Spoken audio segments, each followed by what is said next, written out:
just friends become something more. Have you ever had that one friend who suddenly started feeling different? 1 minute you are chilling, cracking jokes, arguing, about jollof rice versus fried rice, and the next, boom, you are staring at them like, wait, do I actually like this person?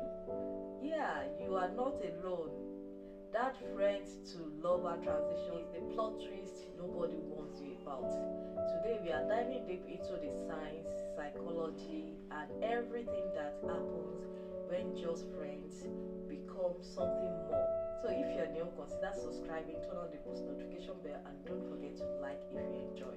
The first one is the thin line between friendship and romance. Now let's be honest, most great relationships start from friendship. You already vibe, you trust each other, and you know their true character, including how they behave when they are hungry, which is very important, okay? But here is the thing, friendship is safe. It's that no pressure zone where you feel can be yourself without the stress of impressing anyone.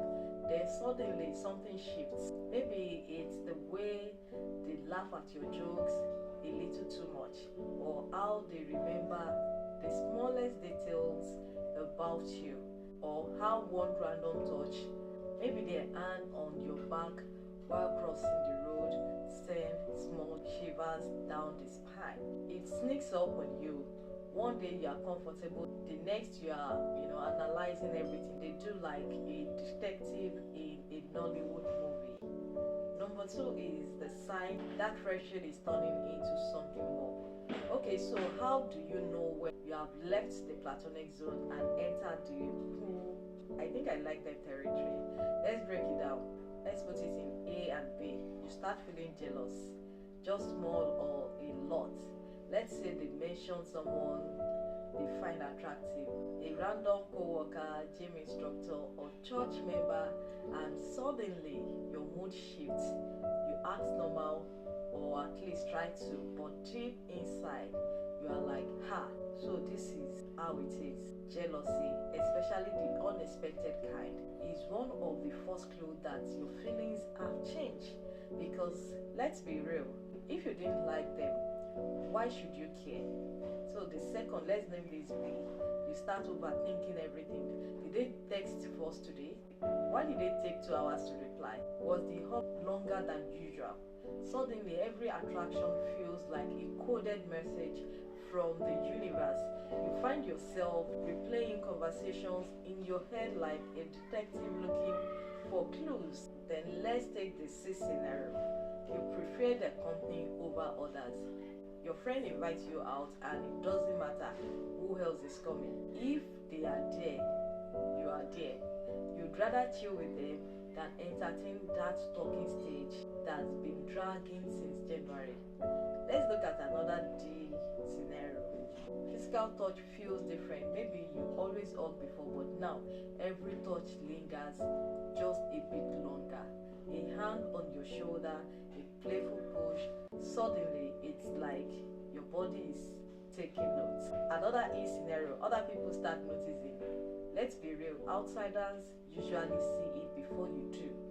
If friends, family, or even random strangers start asking, are you sure you two are just friends? It's time to pay attention. So now let's move to the third one. Why do friendship evolve into romance? Friendship is the best foundation for a relationship. You already know their flaws, strengths, and embarrassing habits. But why does it change? A scenario, emotional safety leads to deeper connection. When you are emotionally safe with someone, intimacy naturally grows. You feel comfortable being vulnerable, and that vulnerability can turn into attraction. The B scenario is the slow burn effect. Unlike love at first sight situation, this won't sneak up on you. Over time, shared experiences, laughter and deep conversations create a natural build-up of emotions. The C scenario is situational shift.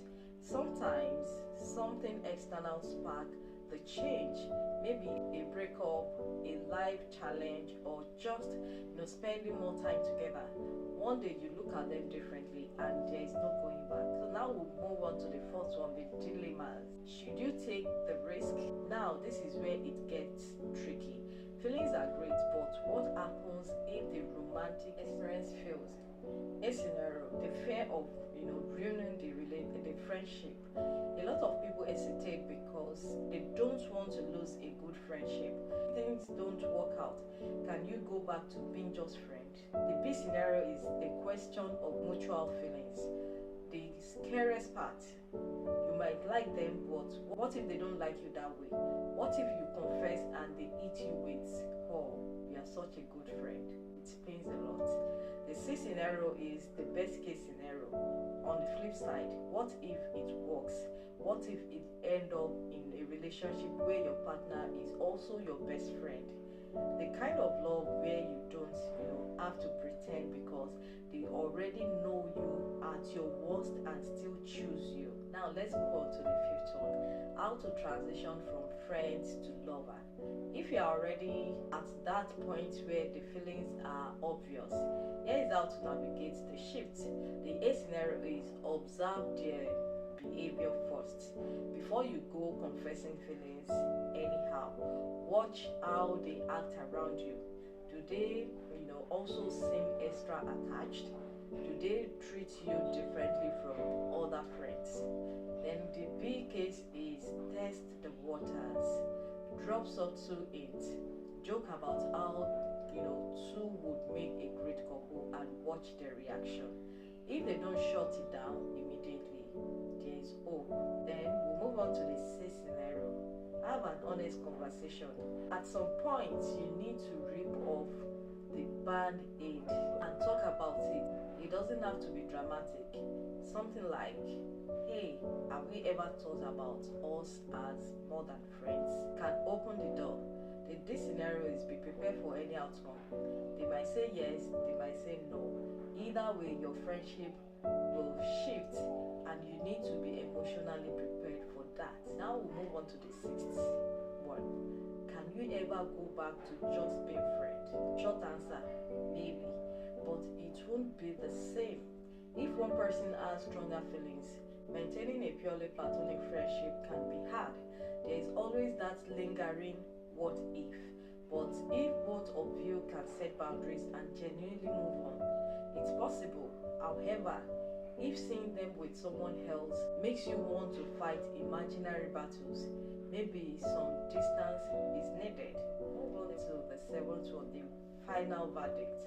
Love is messy, it's unpredictable, and sometimes it sneaks up on you in the form of your best friend. If you found yourself catching feelings, don't panic. Take your time, observe, and be honest about your emotions. Sometimes the best friend relationships are the ones that started with we were just friends. Have you ever fallen for a friend? Did it end up tears or wedding bells? Let me know in the comments, and if you enjoyed this, don't forget to like, subscribe, and share. See you in the next one. Bye.